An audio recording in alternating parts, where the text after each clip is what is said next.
people, welcome to Prep Elevate. We'll continue with the para summary series that we've been doing. So सबसे पहले हमने concept सीखा, उसके बाद हमने कुछ वार्म अप क्वेश्चंस के बेसिक क्वेश्चंस.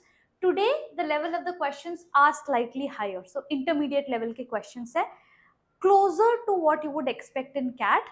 इसके नेक्स्ट कुछ वीडियोस में हम एक्चुअल कैट लेवल और कुछ प्रीवियस ईयर क्वेश्चंस भी करेंगे, ठीक है. So today we'll discuss 5 questions, right. Intermediate level के क्वेश्चंस हैं. ऑप्शंस स्लाइटली लेंदी हैं ताकि हमें समझ में आए ऑप्शंस को एलिमिनेट कैसे करते हैं, समझते कैसे हैं पैरा समरी को, ठीक है. ऑब्जेक्टिव ये है that after going through this video you should be at least one notch more comfortable than what you've been for para summary questions, ठीक है. थोड़ा सा वो कॉन्फिडेंस बूस्ट आना चाहिए, राइट. चलो देखते हैं.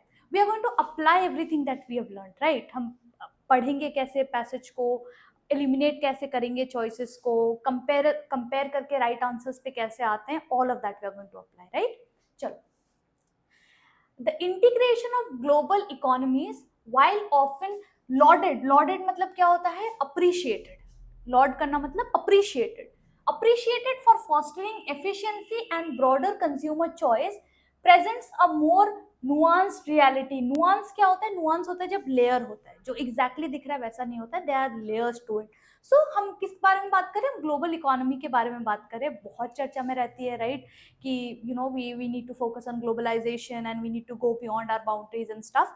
तो ऐसा बोला जाता है कि वो एफिशिएंसी बढ़ाता है, हमारे चॉइसेस को बढ़ाता है, right. As consumers we get a host of other choices also, but reality थोड़ी और लेयर्ड है, ऐसा ऑथर कह रहे हैं. The increased interconnectedness exposes national economies to volatile global financial flows, potentially destabilizing domestic markets. अब क्या होता है, आप आपका एक डोमेस्टिक मार्केट है. सपोज आप एक you are let's say a seller, आप उस पर ऑपरेट कर रहे हो. You know the risks, you know what dangers are to be accounted for, you know your consumer base.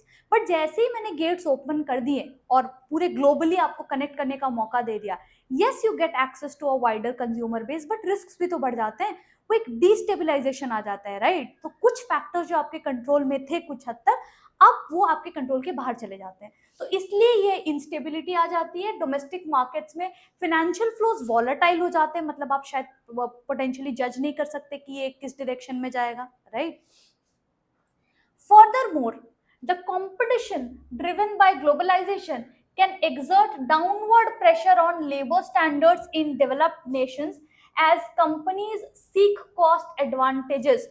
तो जैसे ही कंपनीज अपना प्रॉफिट देखना चालू करेंगी, वो कॉस्ट क्या होगा, प्रेशर किस पे आएगा, जो लोअर स्ट्राटा पे है, जो लेबर मार्केट्स पे है. वो चाहेगी कि वो ज्यादा से ज्यादा लेबर हायर करे, बट उनको कॉम्पनसेट एडिक्वेटली शायद वो नहीं करेगी, राइट. वो अपना कॉस्ट एडवांटेज देखेगी. और जब क्योंकि इतने ऑप्शंस हमारे पास ओपन है, so they are going to scout for let's say the cheapest labor available, right. तो कहीं ना कहीं there is a sense of exploitation also, right. एक sense of exploitation है यहाँ.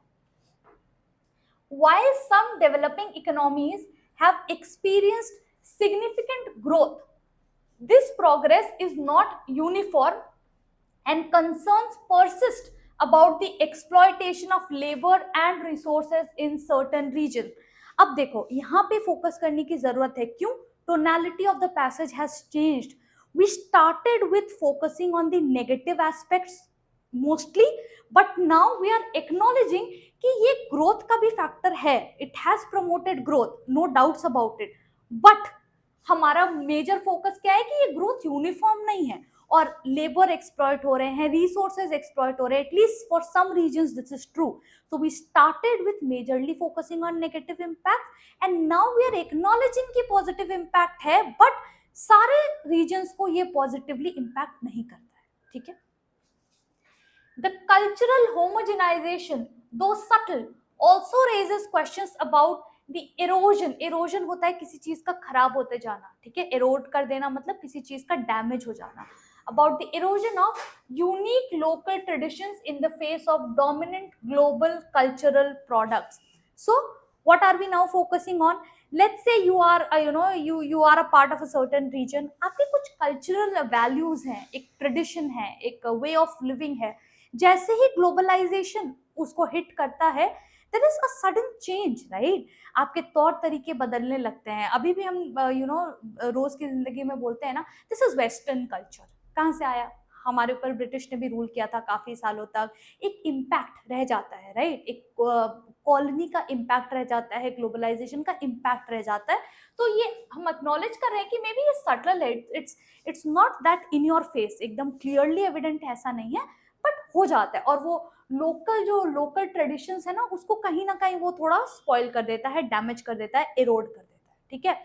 टोनालिटी क्या थी पैसेज की? Started with the negative aspects, slightly acknowledged की पॉजिटिव इम्पैक्ट्स भी हैं, and then we wrapped up while talking about the erosion of local traditions. तो इम्पैक्ट के बारे में हमने नेगेटिवली, लेट्स से इम्पैक्ट के बारे में हमने कंक्लूड किया। हमारा काम क्या है? कंपेयर करेंगे ऑप्शंस को, देखेंगे कि कैसे हम एलिमिनेट कर पाते हैं और कौन सा सबसे ज्यादा रेजोनेट करता है पैसेज की टोनालिटी से, वो हमारा आंसर है, ठीक है? चलो, globalization primarily benefits consumers through lower prices, ये सही था, लिखा हुआ था। फॉस्टर्स इकोनॉमिक ग्रोथ, ये भी सही था। In all participating Nations while posing minor risks to labor standards and cultural diversity। Word to word focus करना जरूरी है पैरा समरी में। माइनर कहाँ लिखा था कि रिस्क जो है वो माइनर स्केल पे है? रिस्क के बारे में कुछ डिस्कस किया गया था? नहीं। एक्सप्लॉयटेशन के बारे में डिस्कस किया गया था, बट किस रेट पे है, किस लेवल पे है, डिस्कस नहीं किया गया था।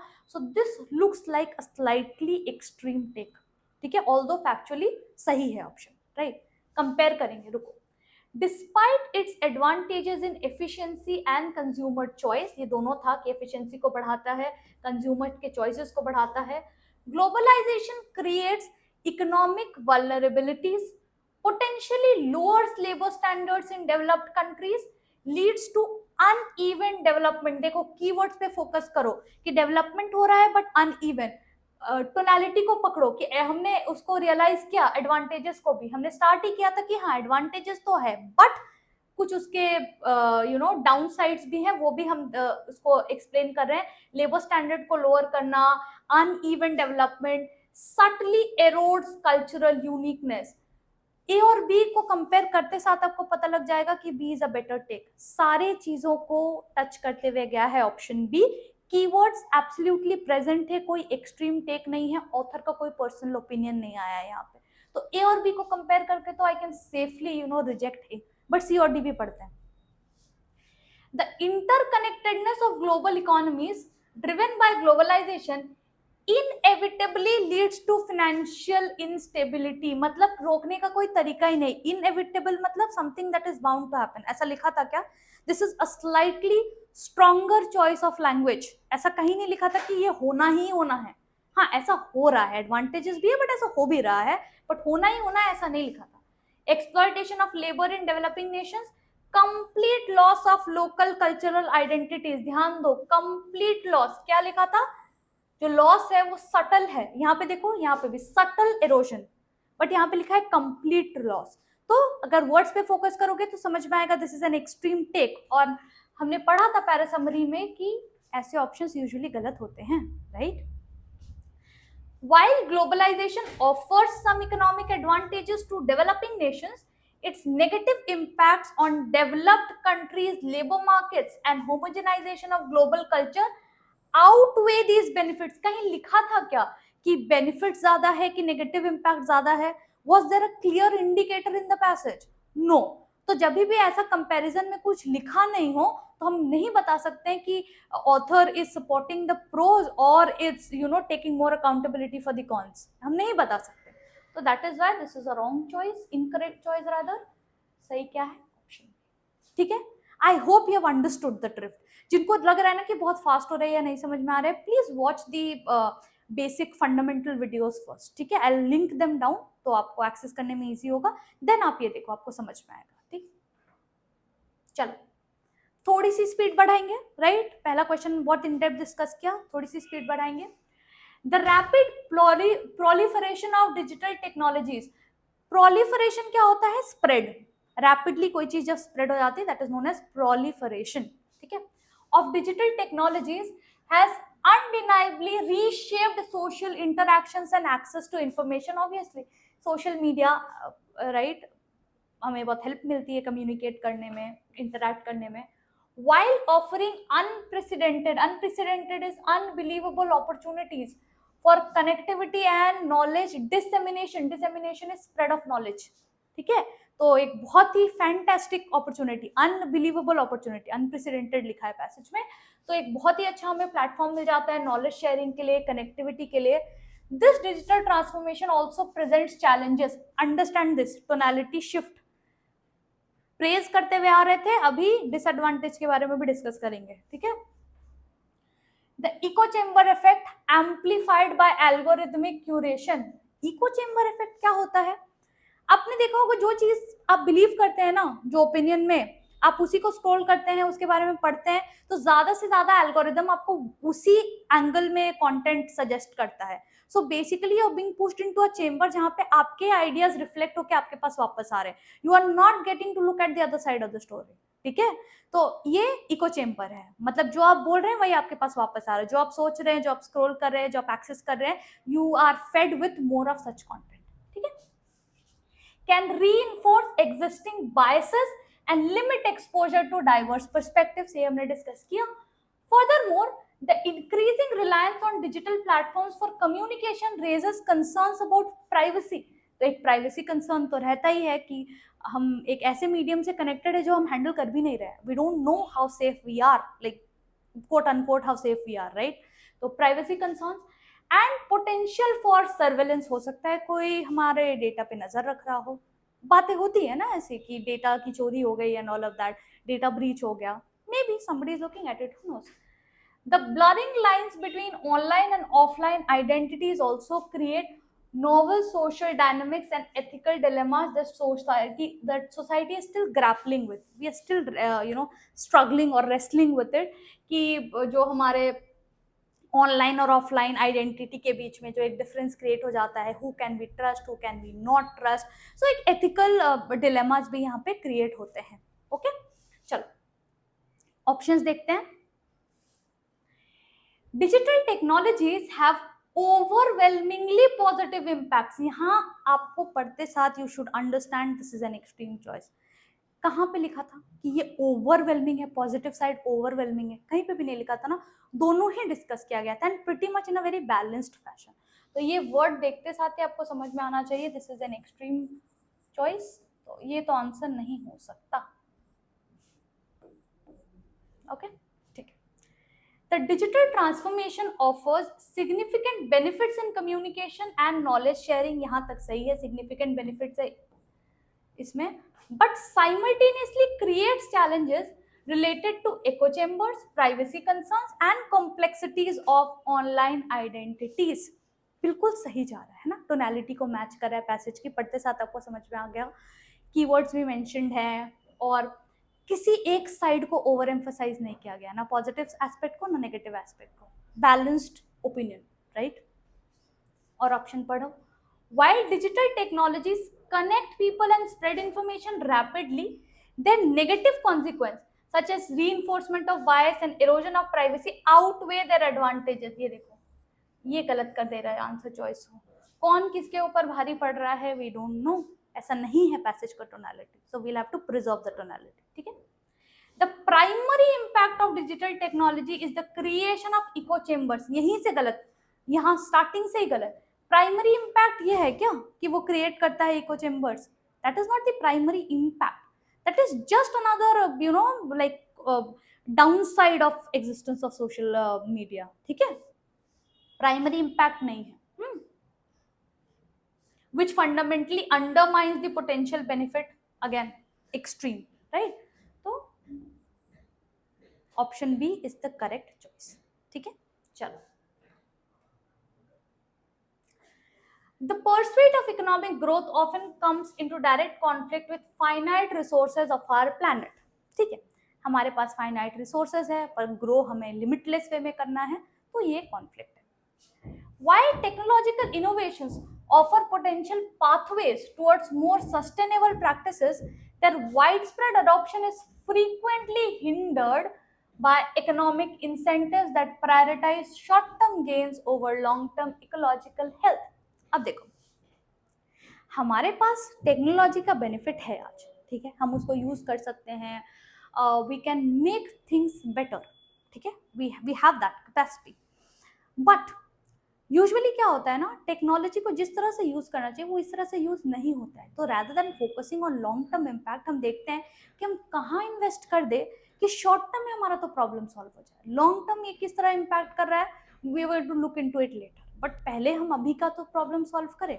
सो दैट इज वाई ये कॉन्फ्लिक्ट क्रिएट हो रहा है कि टेक्नोलॉजी को अडॉप्ट करने के लिए the wide spread adoption, right, that is not happening on that expected scale, because वो इकोनॉमिक इंसेंटिव्स, क्या है इंसेंटिव, कोई भी कंपनी क्यों हमारे सस्टेनेबिलिटी के बारे में सोचे अगर उसको प्रॉफिट प्रायोरिटाइज करना है, तो इंसेंटिव्स उतने नहीं है, राइट, टुवर्ड्स ग्रीन हेल्थ। तो ये एक प्रॉब्लम है। Moreover, burden of environmental degradation is not evenly distributed, with marginalized communities often bearing the brunt of pollution and resource depletion. अब देखो, धरती तो सबकी है, the earth belongs to everybody. Now अगर डिप्लीट हो रहे हैं हमारे रिसोर्सेज तो एक्चुअली तो सबको शेयर करना चाहिए ना burden, everybody should do their bit to contribute. But usually क्या होता है ना, ये बर्डन अनइवनली डिस्ट्रीब्यूट हो जाता है, मतलब किसी को इसका इम्पैक्ट बहुत ज्यादा झेलना पड़ता है, स्पेसिफिकली जो मार्जिनलाइज्ड कम्युनिटीज होते हैं उनको। हमेशा ही आप देखोगे जब भी कोई नेचुरल रिसोर्स को उसको एक कॉर्पोरेट बिल्डिंग में हमें टर्न करना है, लाइक कन्वर्ट करना है, या हमें कोई सर्टन एक नेचुरल हैबिटेट चाहिए, तो मास डिस्प्लेसमेंट करवाना पड़ता है लोगों का, ठीक है। सो उनके ऊपर तो ज्यादा इफेक्ट पड़ा ना, या लेट्स से हमें कुछ एक पार्क ही सेटअप करना है, ठीक है, बट आसपास के लोगों को हटाना पड़ेगा। तो यूजुअली जो मार्जिनलाइज्ड कम्युनिटीज हैं उनको मतलब झेलना पड़ता है इस चीज के लिए, पोल्यूशन का जो इफेक्ट है, या जो पूरा कंस्ट्रक्शन का जो प्रोसेस है, जो भी कॉम्प्लेक्सिटीज हैं, they have to bear the brunt of it, ठीक है। Achieving true sustainability requires not only technological advancement but also fundamental shifts in economic priorities. तो सिर्फ टेक्नोलॉजी होना हमारे लिए काफी नहीं है, अगर सस्टेनेबिलिटी अचीव करनी है तो हमारे इकोनॉमिक प्रायोरिटीज को भी शिफ्ट होना जरूरी है, अलाइन होना जरूरी है। That if I am going to invest in things that promote green earth, ठीक है, तो हमारी प्रायोरिटीज भी उसी तरह अलाइन होनी चाहिए, तो हम लॉन्ग टर्म को थोड़ा सोचना पड़ेगा। And a more equitable distribution of environmental costs and benefits, तो किसी एक कम्युनिटी पे, किसी एक सेक्शन ऑफ सोसाइटी पे उसका प्रेशर नहीं आना चाहिए। There should be equitable distribution, everybody should be held accountable in some way और another for protecting our planet, ठीक है, और for contributing towards sustainability, right. चलो, पैसेजेस डिफिकल्ट नहीं होते हैं उतना, अगर आप कैट के पैसेजेस भी देखोगे इट्स नॉट दैट डिफिकल्ट, ठीक है, जिस्ट आपको मोरलेस समझ में आ जाती है। ऑप्शंस में प्रॉब्लम होता है, that is where accuracy takes a hit, तो वहां पे ध्यान देना है। Technological innovations are the key to achieving sustainability, ये यहाँ पे एक रेड फ्लैग आपको क्लिक करना चाहिए। लास्ट लाइन ध्यान से देखो, ओनली टेक्नोलॉजिकल इनोवेशन से नहीं चलेगा, लास्ट लाइन ने क्लियरली बोला, so that can not solely be the key, तो ये तो आप रिजेक्ट कर सकते हो, ठीक है। The conflict between economic growth and finite resources can be resolved solely through technological advancement. Again गलत, फिर से टोनालिटी बहुत एक्सट्रीम हो गई, जबकि लास्ट लाइन ने कहा था कि सिर्फ टेक्नोलॉजिकल एडवांसमेंट से नहीं होगा, इकोनॉमिक प्रायोरिटीज को शिफ्ट होना होगा, और क्या होना चाहिए, इक्विटेबल डिस्ट्रीब्यूशन होना चाहिए, ठीक है, रिसोर्सेज का और बेनिफिट्स का। Achieving sustainability necessitates both technological progress and fundamental changes in economic priorities. देखो कीवर्ड देखते जाओ, sustainability, priority, technological progress along with a more equitable distribution, ये देखो, of environment, of the burdens of environmental degradation. Beautiful, well aligned answer choice लग रहा है, keywords भी हैं, ठीक है, ऐसा लग रहा है ना जो ढूंढ रहे थे फाइनली मिल गया हमें वो आंसर, ठीक है, वैसा वाइब है अभी फिलहाल। डी को भी पढ़ लेते हैं, but you should have understood by now कि C is a more balanced answer choice. Economic growth is inherently unsustainable, कहाँ लिखा था कि कभी इकोनॉमिक ग्रोथ जो है कभी सस्टेनेबल हो ही नहीं सकता। बस ऐसा लिखा था कि अगर सस्टेनेबिलिटी अचीव करनी है तो बैलेंस का जरूरत है, ठीक है। ऐसा नहीं लिखा था कि कभी हम अचीव कर ही नहीं सकते। तो ये गलत हो गया, ये करेक्ट आंसर है, ठीक है। चलो next question. Okay, the traditional focus on gross domestic product GDP, ठीक है, as primary indicator of economic wellbeing has come under increasing scrutiny. मतलब बहुत बातें हो रही है, उसको ध्यान से हम देखने की कोशिश करें, इन्वेस्टिगेशन कि सिर्फ जीडीपी अच्छा है तो can we say that the country is progressing well? क्या और कोई इंडिकेटर्स नहीं हो सकते? Is that the only or the primary indicator? So that has come under investigation now. While GDP measures total value of goods and services produced, it often fails to account for crucial aspects such as income inequality, environmental degradation and overall quality of life. मतलब GDP जो एक theoretically जो हम जानते हैं कि वो cost of हमारा जो produce हो रहा है जो goods, ठीक है, it measures total value of goods and services produced.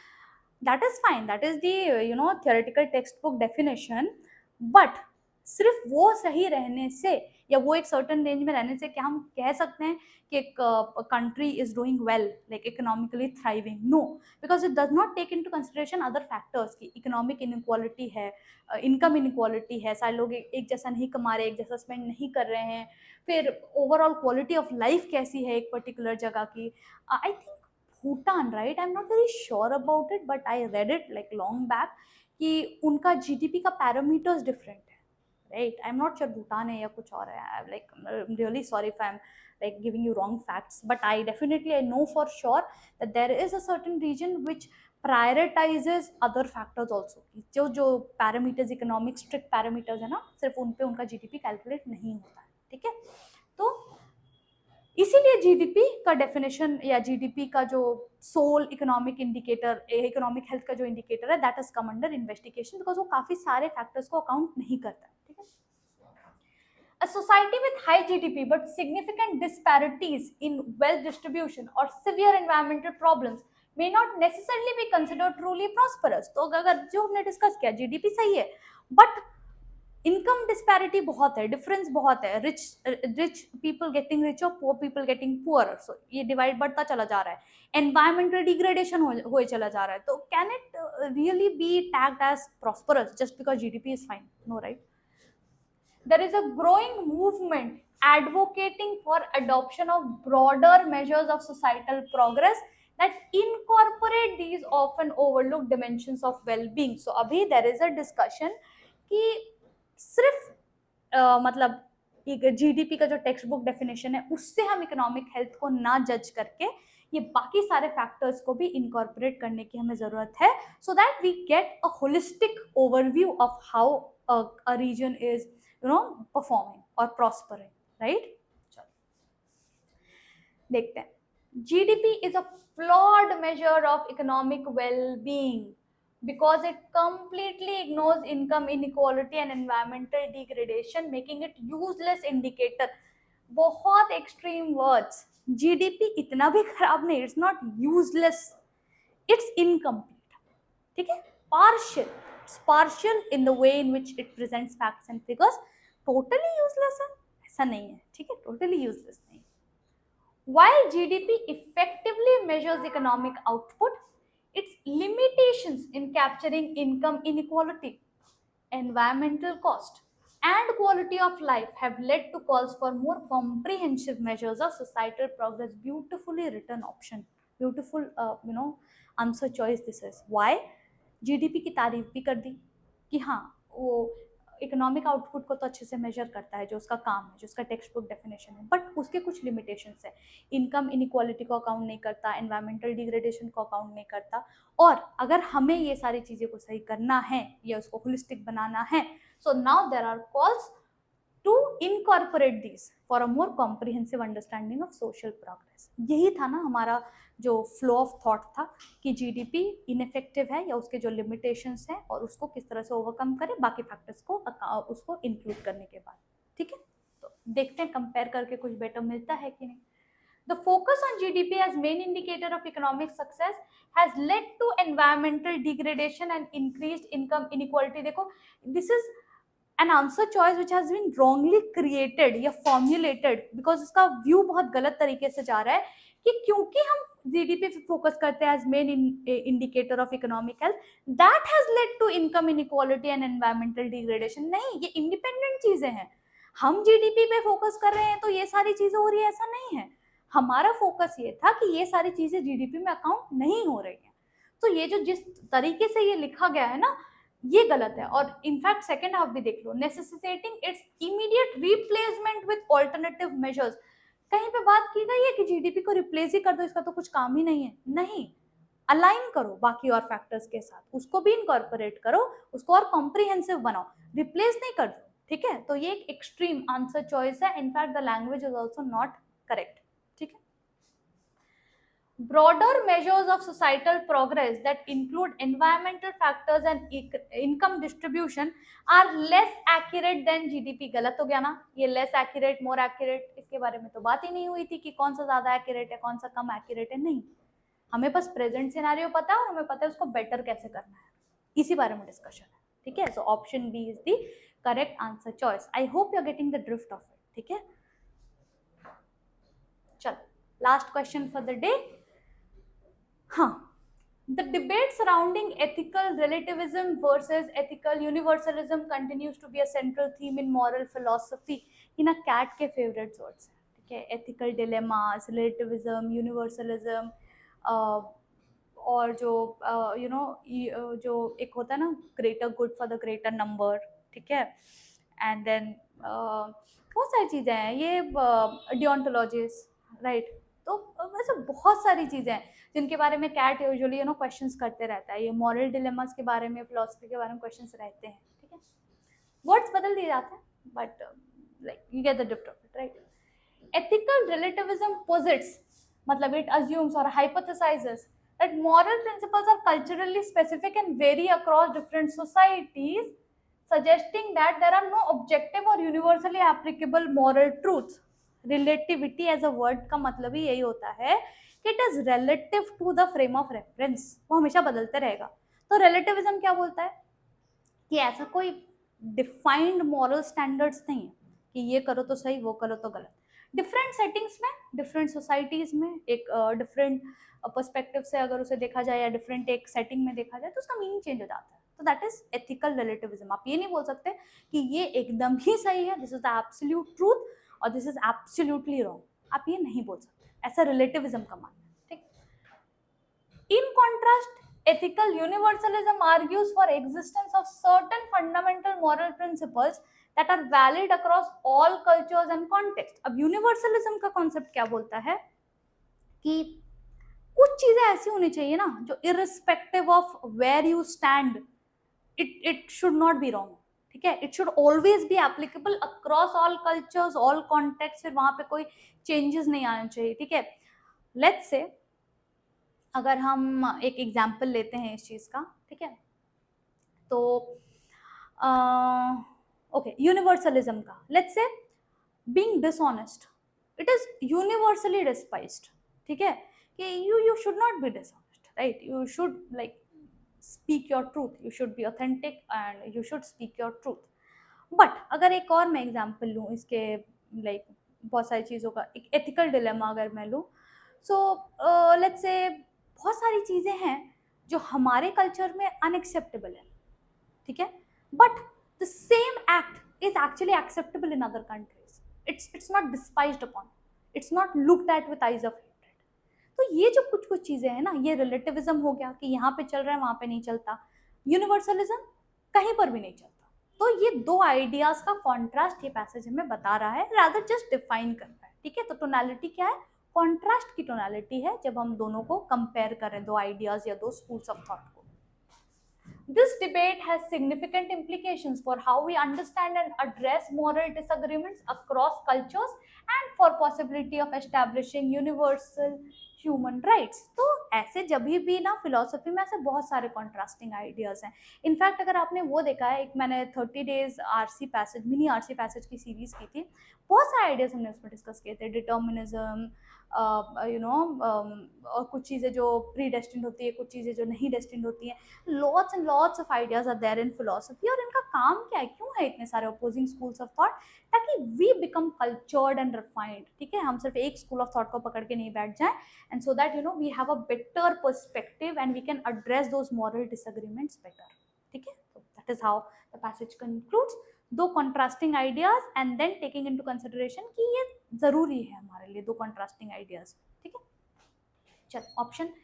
Ethical relativism and ethical universalism are two opposing viewpoints in philosophy, with relativism correctly asserting cultural specificity. यहीं पे आपको समझ में आना चाहिए कि गलत हो रहा है, कि एक स्कूल ऑफ थॉट गलत सही और एक स्कूल ऑफ थॉट गलत नहीं था. हमने जस्ट दोनों के बारे में डिफाइन किया था. ठीक है, it's not one against another, it's both simultaneously. And universalism wrongly claiming, ऐसा नहीं है, कोई रॉन्ग नहीं था, बस दो अलग आइडियाज थे. So this started correct but then went wrong, this option. The philosophical debate between ethical relativism which emphasizes culturally specific morals. ठीक है, रिलेटिव तो कल्चर स्पेसिफिक हो गया. ठीक है, and ethical universalism which posits universal moral principles. ठीक है, has significant implications for cross-cultural moral understanding and human rights. यही हमने किया, यही डिस्कस किया था. क्या है यूनिवर्सलिज्म, क्या है रिलेटिविज्म, एंड लास्टली सिग्निफिकेंट क्यों है हमारे लिए. ठीक है, तो ये फ्लो को सही कैप्चर कर रहा है. Ethical universalism provides a superior framework for understanding. गलत क्यों हो गया? सुपीरियर के वजह से. कोई भी सुपीरियर है, कोई भी इंफीरियर नहीं था. ठीक है, ऐसा लिखा तो नहीं था. ये हमने गोल्डन रूल्स ऑफ समराइजेशन में, याद करो, हमने ये डिस्कस किया था कि अगर टोनालिटी ये नहीं है कि कोई सुपीरियर इंफीरियर है, तो हमें खुद से उसे डिसाइड नहीं करना होता है. ठीक है, ethical relativism accurately reflects the diversity of moral beliefs across cultures, making the concept of universal human rights inherently problematic and culturally biased. गलत. ऐसा है क्या कि relativism superior as a concept because वो कल्चरल जो डिफरेंसेस उसका count करता है, बट यूनिवर्सलिज्म उसको नहीं करता है, तो वो प्रॉब्लमैटिक कॉन्सेप्ट है? ऐसा कहीं लिखा है? ऐसा नहीं लिखा है. ठीक है, तो option B stands as our correct answer choice. Right, so today we discussed 5, let's say, intermediate level para-summary questions. We'll discuss slightly more difficult questions also in the upcoming sessions, so stay tuned for that. I hope you found this session to be helpful. Thank you so much for tuning in, and I'll see you in the next one.